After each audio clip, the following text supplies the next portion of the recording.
Everyone, it's Carl with Eric. Not Eric today. Today you have Milquetoast Willie, prospector and adventurer. And why is Milquetoast Willie here? It's because we're going to talk about a cool new book from Pinnacle called Deadlands, Hell on the High Plains. It's a savage world in the land of the dead. It's a savage world, like whatever is in your head. All right, everybody. Again, it's Tabletop Tango with Eric and Carl, and we're going to talk today, as we said, about Deadlands, Hell on the High Plains. Look at the bubbles, do the stuff, and we're really excited.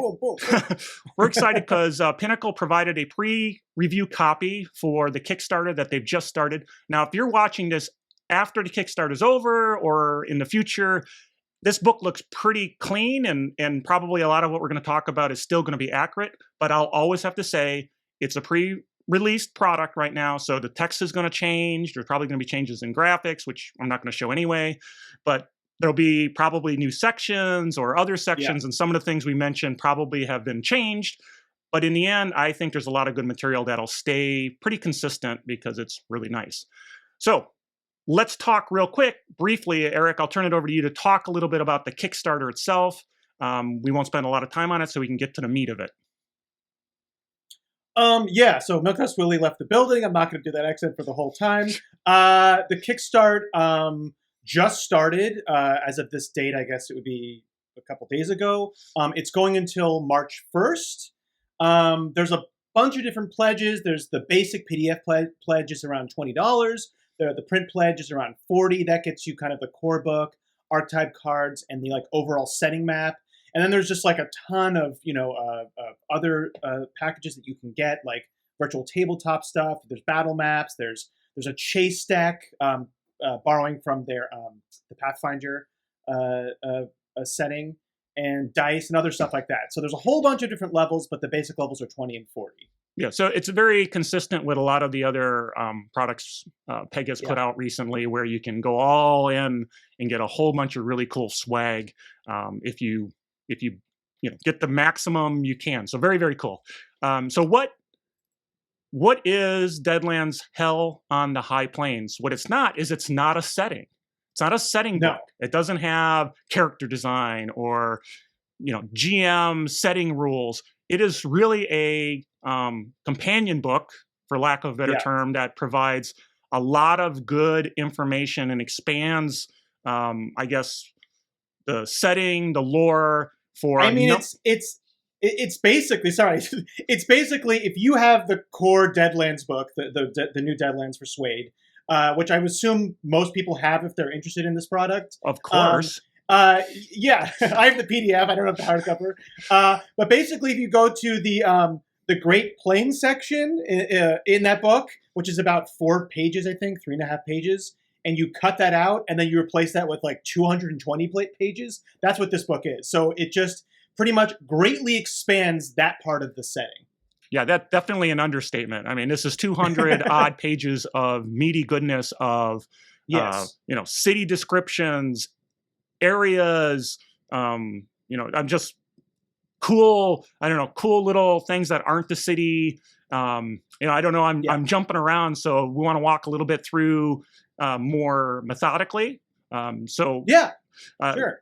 So to start off, the book is really it's broken up into 6 states, definitely like U.S. states, and that's Colorado, Dakota, Kansas, Montana, Nebraska, and Wyoming. There's just a ton of content there, and I think each one has 9 to 13 kind of subsections. Yeah, 9 plus, I would say, subsections. Yeah. So there's a lot of really good dig-in material, and they add Savage Tales. We'll talk probably a little bit about that. We just got the book, so we kind of picked a couple of sections to look at. We didn't read it. There's just so much there. Yeah, I mean, and this is like Carl said at the top. This is not.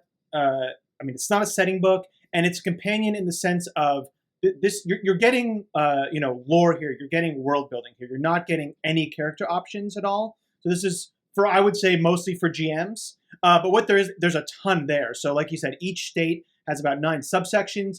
Each of those sections is generally like a territory, either a city, like the big city of the area, and it won't even be just the city, because within those subsections, like take Montana, greatly expands on Helena.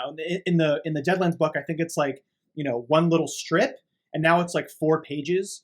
So even within the Helena, subsection, you have descriptions of the city. You also have the kind of description of like surrounding areas or like important parts that they break down the city. So all of those subsections have their own little areas too, because it's generally an area.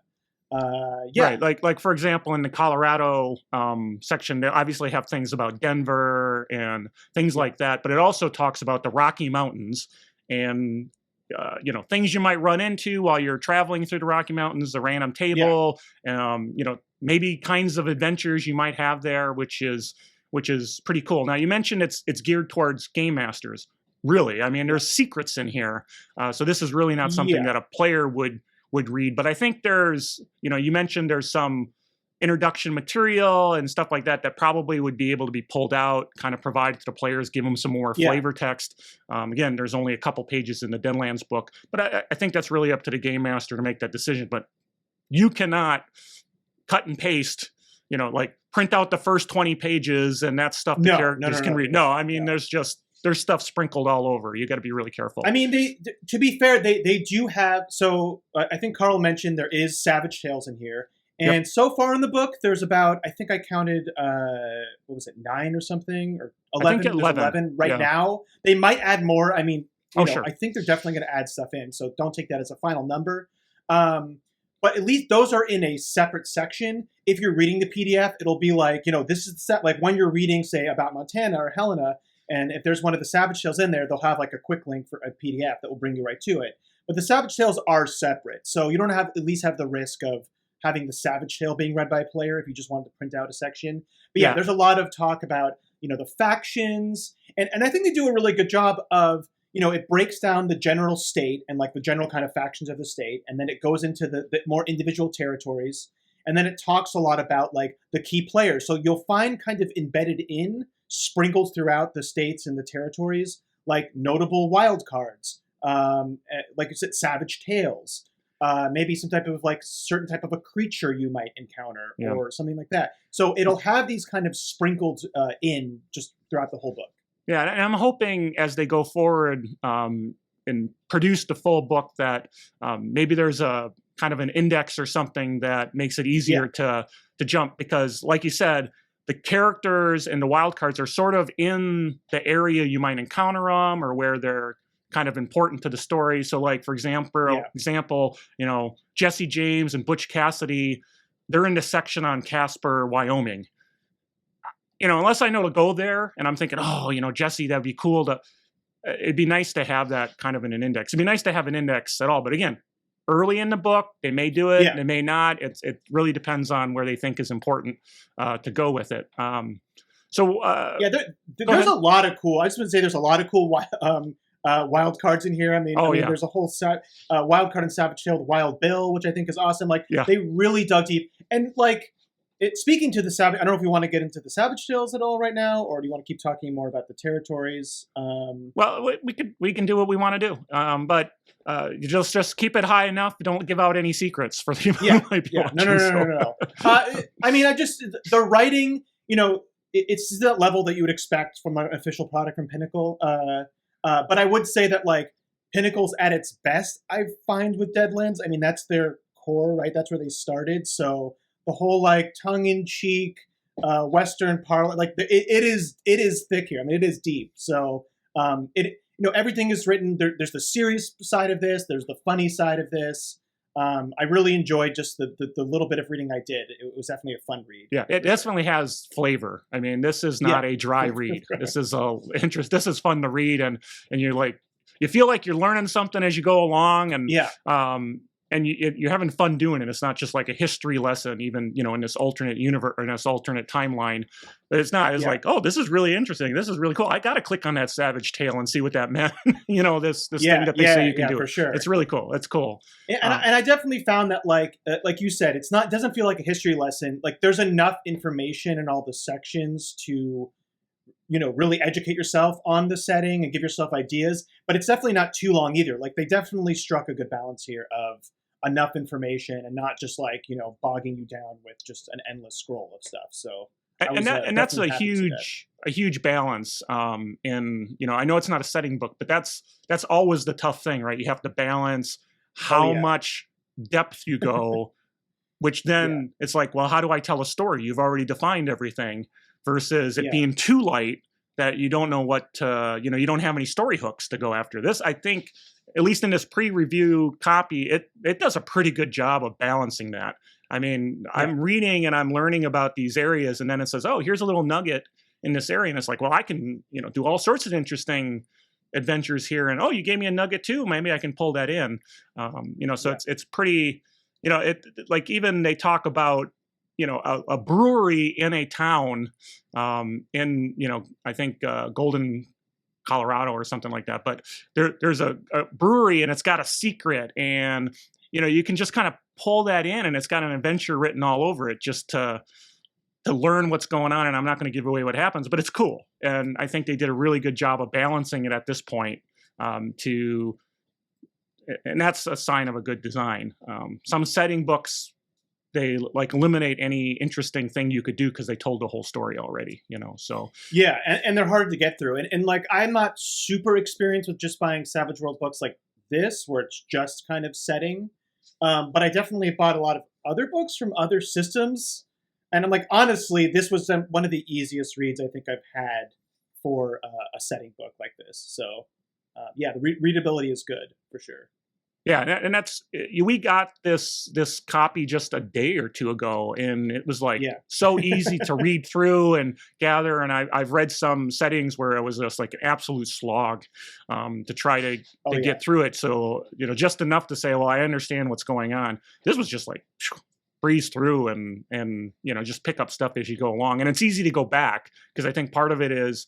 There's something to say, well, organization of the book, but I like that the Savage Tales are like right after the section on things, the little interesting, quirky, and the people definitions are right there as well.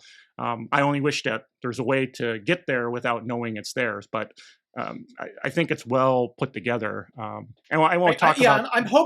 I'm hoping they'll add in more bookmarks, because as of now, like PDF, I like the hardcover to read, but if I'm game mastering, I usually use PDFs just to skip through stuff. So I'm sure they will add more bookmarks for the Savage Tales. But yeah, and including the bestiary. I mean, there is a lot of the creatures in here will, there's ones that they reuse, like they refer to Deadland, like, use this stat block for this creature. But they also do a little twist. They'll be like, use this creature, make them a wild card or lieutenant, or add this feature to them to kind of mix it up. And they have added a lot of, not a lot, but they have added a good amount of cool creatures in here too. Like the I'm spacing out now, but the Yellowstone Spirit. There we go. I pulled it out. Yellowstone Spirit. But again, like Carl said, there really is no index. So if you wanted those stat blocks, you do have to hunt for them.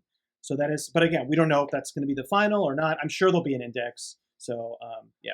Yeah, I mean, it's fantastic where it is. Obviously, they got, part of the Kickstarters to do some additional polishing, and they'll probably add a lot of interesting things. Like one of the things would be nice to see as well is a map, kind of a map in the book. Now, I know in, the Deadlands book, there's a map, right in the cover that shows things, but it'd be kind of cool to have it in a book. And I know the Kickstarter's got a map, it's got all sorts of stuff. Yeah, you get a map. Part of it, but it'd be really nice to have that in the book as well. Deadlands Lost Colony, for example, has, that world map right in the book, and the planet system, and it's enough to be able to leverage without having to, if you don't have the hard copy that has the inner lining, you don't have that, right? So yeah. I know that. So some of they are adding battle maps, and you can either get that with higher tiers, or you can order them separately, and those come in the PDF form. They're going to be physical battle maps, and there's going to be virtual tabletop battle maps. There wasn't a ton. They call them map packs, but they generally were. I think there's like 2. Again, I'm not sure of how much is going to be released, but they're generally kind of in one area, like different parts of one area. So Yeah, and I don't know what yeah. their stretch goals are because they've already blown through, I think, what they were looking for. I mean, you know, hours ago they were like 50K or something. They were just blowing through but of course, Peg always does. Always does. I mean, people are really excited about what they put out, and they put out such quality. So, yeah, I'm gushing a little bit. Sorry about that, but it's a good book. Yeah. So, what, you know, kind of, what's your favorite part that you think really should sell this on anyone who's, you know, looking for, you know, another book to go with their, you know, Deadlands collection? Yeah. I mean, if you're a GM and you like Deadlands, you want to play in Deadlands, you know, unless you're the kind of GM who just doesn't care at all about this, like, you know, you kind of just use the mechanics and do your own setting, then maybe not worth it. But I think for most GMs, I would say it's definitely like very much worth it, just because there's the way it's organized. There's so much good information, but like you said, we're not overdoing it. The Savage Tales that I did read, and I'm a big fan of Savage Tales or that kind of format, were pretty cool and interesting. So yeah, I mean, honestly, most GMs who play Deadlands should definitely give this a hard look. If you, right? I mean, I literally, if you play Deadlands Weird West, Deadlands Weird West, you definitely should get involved in a Kickstarter, you know, one way or another, because, I mean, there's so much here that you probably, you know, when you were going through, you know, pulling up Google Maps, trying to find things on it to say, well, that was used to be a city, and how do they, it's just so much good information. I mean, almost tempted. I don't play a lot of, you know, Old West kind of stuff, Weird West. I'm much more a modern kind of guy, but this has got me like, you know, there's so much material here. Maybe when I get done with that Deadlands Lost Colony, maybe I should, you know, jump over to something like this. So definitely borrow stuff. You could borrow stuff for Dead Colony. I mean, the stuff here could be used for just generating ideas too. Yeah, good point. So, excellent point. Yep. And I think some of the other things they are going to add, just from the Kickstarter, they mention adding, you know, more Savage Tales, a mini campaign. They talk about foes, so maybe more expanded bestiary, locations and items. So there's no items in here right now.